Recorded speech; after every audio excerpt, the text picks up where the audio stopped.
Hi, good evening friends. ఈరోజు ఈ video ముందుకు రావడానికి గల కారణం డిఎస్సి గురించి మాట్లాడదామని వచ్చాను. డిఎస్సి 18th జూలై స్టార్ట్ అవుతుంది. సో అందరూ హాల్ టికెట్ డౌన్లోడ్ చేసుకోండి. మీ ఎగ్జామ్ సెంటర్ ఎక్కడ ఉంది ఒకసారి చూసుకోండి. వీలైనంత త్వరగా ఎగ్జామ్ సెంటర్ని ఒకసారి సెర్చ్ చేసి ఉంచుకోండి. మీ టైమింగ్స్ మీరు అనుకుని ఉండొచ్చు, ఇది వర్షాకాలం, సో 1 minute కాదు కదా, హాఫ్ మినిట్ లేట్ అయినా సరే గేట్ మూసేస్తే తర్వాత మీకు అలో ఉండదు. ఇది నేను నిజంగా నాకు జరిగింది. డిఏఓ ఎగ్జామ్స్కి వెళ్ళాను. వెళితే నేను బైక్ పార్క్ చేసి గేట్ ఇంకా 10 o'clock ఎగ్జామ్ ఉంది కదా, 9:30కే గేట్ ఎలా క్లోజ్ చేస్తారని అనుకుని బ్యాగ్ అవన్నీ ఉన్నాయి, వీళ్ళకి పైన ఇచ్చేసి తర్వాత మెల్లగా వెళ్ళొచ్చు అనుకున్నా. అన్నీ చేసేసి 9:31 అయింది. నాకు కిందికి వచ్చి గేట్ దగ్గరికి వెళ్ళేసరికి గేట్ క్లోజ్ అయి ఉంది. లోపలికి రానిలే. వాళ్ళని అడిగితే లేదు సార్, గేట్ క్లోజ్ అయింది 9:30కి అని చెప్పేసి. అప్పటికే వాళ్ళు విజిల్ వేస్తూనే ఉన్నారు, రండి సార్ రండి రండి అని. వీళ్ళు ఇలాగే అంటారు కదా అని నేను లైట్ తీసుకున్నా. అది ఎంత కోపం వచ్చిందో చూడండి. నేను పేపర్ 2 చాలా బాగా రాశాను. 100+ క్వశ్చన్స్ చేశాను నేను మ్యాథమెటిక్స్లో 150కి. ఈజీగా ఉంది పేపర్. అరే అందులో నేను ఇంకొద్దిగా ఇది చేసి ఇస్తే అయిపోతుండే కదా, అందులో అట్లీస్ట్ ఒక 50-70 క్వశ్చన్స్ అటెండ్ చేసిన జాబ్ వచ్చే ఛాన్స్ ఉంది కదా అని తర్వాత బాధపడ్డా. సో నాకు జరిగిన ఈ ఎగ్జామ్ హాల్కి ముందు ఇంకే అభ్యర్థికి జరగకూడదు. నాకైతే ఆల్రెడీ జేఎల్ గురుకులాల్లో ఉంది కాబట్టి నేను నెగ్లెక్ట్ చేసి ఉండొచ్చు, కానీ మీరు మాత్రం అలా చేయకండి. ఎర్లీగా వెళ్ళండి, 1 hour బిఫోరే వెళ్ళండి. వీలైతే 2 hours ముందే వెళ్ళి కూర్చోండి. అక్కడ నష్టం ఏమీ లేదు. మీరు 1 hourలో ఏమీ చదవలేరు కూడా. ఎంత చదివినా ఎంతవరకు చదువుతారు, ఎన్ని పేపర్స్ రివిజన్ చేస్తారు, ఎన్ని క్వశ్చన్స్ అటెండ్ చేయడానికి ట్రై చేస్తారు, ఆ మైండ్ సెట్లో మొత్తం వెళ్ళిపోతుంది. ప్రశాంతంగా ఉండండి, మీ పాజిటివ్గా ఆలోచించండి. ఎంతవరకు రాయగలుగుతామో అంత బెస్ట్ ఇవ్వడానికి ట్రై చేయండి. వాడు ఎలాంటి టఫ్ క్వశ్చన్స్ ఏ ఎగ్జామ్స్లో ఇవ్వట్లేదు. అక్కడ మన ప్రజెంటేషన్ ఇంపార్టెంట్. అక్కడ మనం ఎలా రాస్తున్నాము, ఎలా బిహేవ్ చేస్తున్నాము, టైంని ఏ రకంగా యూజ్ చేస్తున్నాము, ఆ క్వశ్చన్ ఎలా అర్థం చేసుకుంటున్నాం అనేది ఇంపార్టెంట్. వాడు కింద ఆన్సర్స్ అన్నీ కనిపిస్తున్నాయి, మనం చదివిందే కనిపిస్తుంది అక్కడ, బట్ మన మైండ్ సెట్ తోడే ఆడుకుంటుండు. So my dear DSC friends, మీకు నేను ఒకే ఒక మాట చెప్పదలుచుకున్నా. ఎర్లీగా 2 hours ముందే లేదా 1 hour ముందే వెళ్ళండి. హాఫ్ అన్ అవర్ ముందు వెళ్తా, 10 minutes ఉంది టైం అని మాత్రం వెళ్ళకండి. గేట్ క్లోజ్ అయితే చాలా ఇబ్బంది పడాల్సి వస్తుంది. వర్షాకాలం, బైక్స్ మీద కానీ అలాంటివి చూస్ చేసుకోకండి. ఎర్లీగా వెళ్ళండి. మీకు సాధ్యమైనంత వరకు ఆటో అన్నా, లేదంటే బస్ అన్నా, కార్ అన్నా, ఓలా బుక్ చేసుకుని వెళ్ళిపోండి. మాట వినండి. నేను మొన్ననే డిఏఓ ఎగ్జామ్కి రాసినప్పుడు నాకు స్వతహాగా జరిగింది. ఏం చెప్పలేకపోయినా తర్వాత చాలా మంది వచ్చారు, అందరూ 10 o'clock దాన్ని బాగానే ఫైల్ చేసినాం. హాల్ టికెట్లో ఉంది కదా 10 o'clock ఎగ్జామ్, అవును కింద నోటీస్ మేమేం చేయాలి, 9:30 అంటే గేట్ క్లోజ్ అయినంత మాత్రం క్లోజ్ చేసేసారా, పైన ప్రాసెస్ నడుస్తూనే ఉండేది కదా, 10 o'clock స్టార్ట్ అవుతుంది కదా ఎగ్జామ్ అని బాగా ఫైట్ చేసినాం. వాళ్ళు ఏది పట్టించుకోవట్లేదు. పోలీస్ వాళ్ళు డైరెక్ట్ దొబ్బేస్తారు. వెళ్ళండి ఫస్ట్ ఇక్కడ నుంచి. మాకు అవన్నీ ఏం చెప్పకూడదు సార్, టైమే టైం క్లోజ్ అయింది కాబట్టి మీరు వెళ్ళిపోవాల్సింది, గేట్ క్లోజ్ అయింది వెళ్ళిపోవాలి అంతే. వెళ్ళిన వాళ్ళు రాసుకుంటారు. సెకండ్ నేను ఆఫ్టర్నూన్ వెళ్ళాను. నేను చూద్దాం ఎంతమంది రాసిరు ఏంటిది అనేది ఒకసారి కనుక్కుందామని వెళ్ళాను. ఆ సిగ్నేచర్ కోసం వస్తుంది కదా పేపర్, అప్పుడు చూసిన అరే నంబర్ ఆఫ్ మెంబర్స్ 50-70% మెంబర్స్ ఆబ్సెంటే ఉన్నారు. ఇదేంటి మేడం అని అడిగాను నేను. సార్ ఎర్లీగా ఎవరు రావట్లేదు సార్ ఎగ్జామ్కి, మార్నింగ్ షిఫ్ట్లో, ఆఫ్టర్నూన్ షిఫ్ట్కి అయితే వచ్చేస్తారు కానీ మార్నింగ్ చాలా ఇబ్బంది అవుతుంది, వెదర్ చాలా చేంజ్ అవుతుంది కదా సార్, అందుకోసం ఇబ్బంది పడుతుండొచ్చు. మరి మేము ఇంత ఫీజు కట్టినాం సార్, మరి ఇలా చేస్తే ఎలా అని కూడా అడిగాను నేను. ఫీజు కట్టి మా ఎగ్జామ్ మాకు రాయడానికి 1 నిమిషం లేట్ అయితే ఏమవుతుందని కూడా అడిగాను. అది higher authorities rules and regulation sir, మాకు స్ట్రిక్ట్గా ఫాలో చేయాలని ఆర్డర్స్ ఉన్నాయి, అందుకోసం మేము దాన్ని ఫాలో అవుతున్నామని చెప్తున్నారు. సో మీరు అందరికీ అర్థమైంది అనుకుంటున్నా. మళ్ళీ చెప్పడం ద్వారా దీని యొక్క ఆంతర్యం ఏంటిదంటే మీరు ఎర్లీగా వెళ్తారనే ఆలోచన. అదేవిధంగా మీరు ఎగ్జామ్ హాల్లో కూర్చున్నప్పుడు ఎగ్జామ్ పేపర్ డిస్ప్లే అయినప్పటి నుంచి మీ మైండ్ సెట్ మొత్తం ఆ క్వశ్చన్స్ మీదనే ఉండేటట్లు చూడండి. ఆ క్వశ్చన్ ఏంటిది, ఆన్సర్స్ ఏమున్నాయి చూడండి. మీరు డెఫినెట్లీగా అవి చదివినవే ఉంటాయి, బట్ మీకే తికమక పడుతుంటాయి అవి. మీరు అస్సలు ఫస్ట్ మీ బ్రెయిన్ ఏదైతే చెప్తుందో అదే కరెక్ట్ ఉంటుంది ఫ్రెండ్, నమ్మండి నన్ను. మీకు ఫస్ట్ ఇది ఆన్సర్ అని అనిపిస్తుందా అదే పెట్టండి. సెకండ్ టైం అది ఇంకొకసారి అనాలిసిస్ చేద్దామనే ఆలోచనలో అది మనకి తికమక పెట్టిస్తుంది. అక్కడ మనం కొద్దిగా 50-50 ఛాన్సెస్ వెళ్ళిపోతుంది.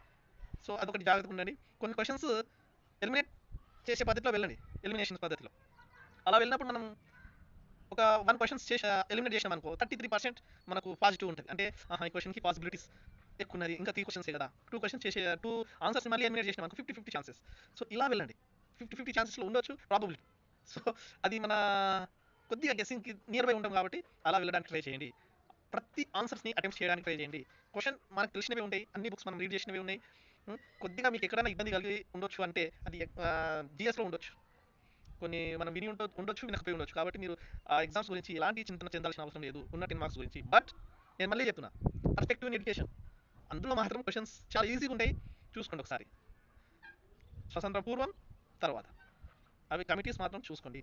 తర్వాత పూర్వ విద్యా విధానం ఎలా ఉంది, ప్రజెంట్ ఎలా ఉంది, గవర్నమెంట్ విద్యా విధానం గురించి ఎలాంటి స్కిల్స్ ఇంప్లిమెంటేషన్ చేసింది, ఏ రకంగా ఉంది, తర్వాత అంతా చూడండి ప్రజెంట్ వరకు. తర్వాత చాలా ఈజీగా ఉండేవి అన్ని, ఒక్కసారి లింక్ దొరకాలి మనకు. సో అది కొద్దిగా చూసుకుంటే ఎనఫ్. తర్వాత టీచర్స్ స్టూడెంట్ రేషియోస్, తర్వాత గుడ్ టీచర్ క్వాలిటీస్ ఏంటివి, ఇవి కొద్దిగా అందరు చేయగలిగే క్వశ్చన్స్ కాబట్టి అవి కంపల్సరీ మీరు అటెంప్ట్ చేయాలి. వాటిని మాత్రం మీరు అసలు ఇది చేయకూడదు, అంటే రాంగ్ చేయకూడదు. కాబట్టి మీరు మైండ్ని అక్కడే ఉంచండి, ఏదో సిల్లీగా ఉంది అని మాత్రం వెళ్ళకండి, సరేనా. బైలింగ్విల్లో పేపర్ ఉంటుంది కాబట్టి మీకు అర్థం కాకపోతే ఇంగ్లీష్లో వెళ్ళండి. తెలుగులో కొద్దిగా మనకు క్రిటికల్ కనిపిస్తుంది, ఆ లాంగ్వేజెస్ కూడా కొద్దిగా చేంజ్ చేసి రాస్తారు. కాబట్టి ఇంగ్లీష్కి వెళ్తే చాలా డెప్త్ ఈజీగా ఉంటుంది. ఓన్లీ అని కనిపించింది అనుకో, ఇది కాదు ఒక్కరికే సంబంధించింది ఇది, లేదంటే ప్రత్యేకంగా సంబంధించింది కాబట్టి ఇలాంటి దాని జోలికి వెళ్ళకూడదు. యూస్ఫుల్, క్రియేటివిటీ ఇలాంటివి వచ్చింది అనుకో, పాజిటివ్నెస్ ఉన్న ఆన్సర్స్కి ఫస్ట్ క్లారిటీ ఇవ్వాలి. సింగిల్గా టీచర్ని మనం అసలు చేయరు, స్టూడెంట్ సెంటర్గా వెళ్ళాలి. మనం ఏదైనా సరే స్టూడెంటే మనకు హీరో, వాని గురించి ఏ పాజిటివ్ వర్డ్ అక్కడ కనిపించినా వానికి మనం ఓకే చేయాలి. మన గురించి మాత్రం నేను తప్పించుకుంటా, వాని కొట్టి కూర్చోబెడతా, ఇలాంటి నెగిటివ్ థాట్స్ మాత్రం రానియకండి. నెక్స్ట్ ఆర్టికల్స్ చూసుకోండి, ఎడ్యుకేషన్ గురించి ఉన్న ఆర్టికల్స్ కంపల్సరీ చూసుకోండి, 100% ఒక క్వశ్చన్ ఉంటుంది. నెక్స్ట్ ఇంకేముంటుంది మనకు, ఇక ఇంగ్లీషే సింపుల్ గ్రామర్ ఉంటుంది, active voice, passive voice, tenses, articles, ఇవి చాలా ఈజీ క్వశ్చన్స్. క్వశ్చన్ ట్యాగ్, తర్వాత మనకు లెటర్ ఉంటుంది కదా, లెటర్లో ఏ పార్ట్ని ఏ భాగం ఏమేమంటామో ఒకసారి చూసుకోండి. ఇంకేముంది, ప్రిపోజిషన్స్, చాలా ఈజీగా ఉంటుంది పేపర్. మనం కొద్దిగా అనాలిసిస్ చేయాలి, మన మైండ్ సెట్ తోటి అక్కడ కూల్గా ఉండాలి. ఏంటిది మనకు అన్నీ తెలిసి ఉంటుంది, మన రిలేషన్స్ తోటి ఏ రకంగా మాట్లాడుతున్నాము, ఫ్యూచర్లో ఇలా మాట్లాడుతున్నాము, ఇలా వెళ్తా అంటే నేను ఏం చేయాలి, విల్ తోటి యూజ్ చేస్తున్నాము. నెక్స్ట్ ఇప్పుడే కంప్లీట్ చేయాలి, హ్యాడ్ అంటే ప్రజెంట్ పర్ఫెక్ట్. ఇలాంటి చిన్న ట్రిక్స్ తోటి మీరు ఎగ్జామ్స్కి వెళ్ళండి. ఎక్కువగా స్ట్రెస్ చేసి బట్టి ఇది మనం రాసే ఇంటర్మీడియట్ ఎగ్జామ్ కాదు, బోర్డ్ ఎగ్జామ్ ఎస్ఎస్సి కాదు కదా, ఆన్సర్ మొత్తం పేపర్ నింపి రావడానికి. సో మనకి ఇది బెస్ట్ ఇవ్వడానికి ట్రై చేయాలి, అందులో బెస్ట్గా చూస్ చేసుకోవడానికి ట్రై చేయండి. 4 ఆన్సర్స్లో బెస్ట్. నెక్స్ట్ ఎక్కువ క్వశ్చన్స్ వాడు మనతో ఆడుకుంటుండు, ఈజీ క్వశ్చన్స్ ఇస్తుండు, అన్ని స్టేట్మెంట్ అండ్ కంక్లూజన్గా ఇస్తుండు. 2 స్టేట్మెంట్ ఇచ్చేస్తాడు, ఆ 2 స్టేట్మెంట్స్లో ఏ స్టేట్మెంట్ కరెక్ట్, ఏ స్టేట్మెంట్ రాంగ్ అని ఇస్తాడు, ఆ 2 ఇచ్చిన కరెక్టేనా, లేదంటే అవి 2 తప్పులా, ఇలాంటి క్వశ్చన్స్ ఎక్కువ ఇస్తుండు. కాబట్టి మనం కొద్దిగా జాగ్రత్తగా ఉండాలి అక్కడ. మనకు తెలిసినవే ఉంటాయి, అరే ఇది కూడా ఉండొచ్చు కదా అని ఫీలింగ్గా ఉంటాం మనం. కాబట్టి అలాంటి క్వశ్చన్స్ని మాత్రం కొద్దిగా ఆలోచించి పెట్టాల్సిన అవసరం ఉంది. కొద్దిగా ఆలోచించండి, దీనికి స్టేట్మెంట్కి డిఫరెంట్ ఏముంది, ఆ డిఫరెన్స్ని మీరు బాగా కనిపెట్టి పెట్టాలి. దానికి రిలేటివ్గా ఉంది, దానికి సపోర్ట్ చేసేటట్టు ఉంది అనుకుంటే మాత్రం దానికి పాజిటివ్గా మీరు కింద ఆన్సర్ ఏది కనిపిస్తే అది బోత్ ఆన్సర్స్ ఆర్ రైట్ అనే దానికి ఆప్షన్స్ చూస్ చేసుకోండి. నెక్స్ట్ జతపరచండి అని ఉంటాయి కదా, అలాంటి క్వశ్చన్స్లో ఒక్కటి మాత్రం గుర్తుపెట్టుకోండి, అందులో ఏదో ఒకటి దొరికినా సరే సింపుల్గా దొరికిపోతుంది. మీరు అన్నిటికీ ప్రాబ్లమ్ చేసి ఆన్సర్ పెట్టాల్సిన అవసరం ఉండదు, సరేనా. ఈ ఫార్ములాస్ మీద ఒక జతపరచండి క్వశ్చన్స్ ఇస్తారు, అది ఎక్కడి నుంచి ఇస్తారు సార్ అంటే మన మెన్సురేషన్ నుంచి ఇస్తారు. సో వాడు మెన్సురేషన్ నుంచి మెయిన్గా ఫోకస్ చేసేది ఈ సర్కిల్ ఉంటుంది కదా, సర్కిల్ అండ్ స్పియర్ మీద, సెమీస్పియర్, ఈ వీటి మీద ఎక్కువ, హెమిస్పియర్ మీద ఎక్కువ యూజ్ చేస్తుండ్రు, క్వశ్చన్స్ ఫామ్ చేస్తుండ్రు. ఎందుకంటే బౌల్ దాని అంటే గిన్నె రూపంలో ఉంది, అందులో దాని కెపాసిటీ ఎంత, ఇలాంటి క్వశ్చన్స్.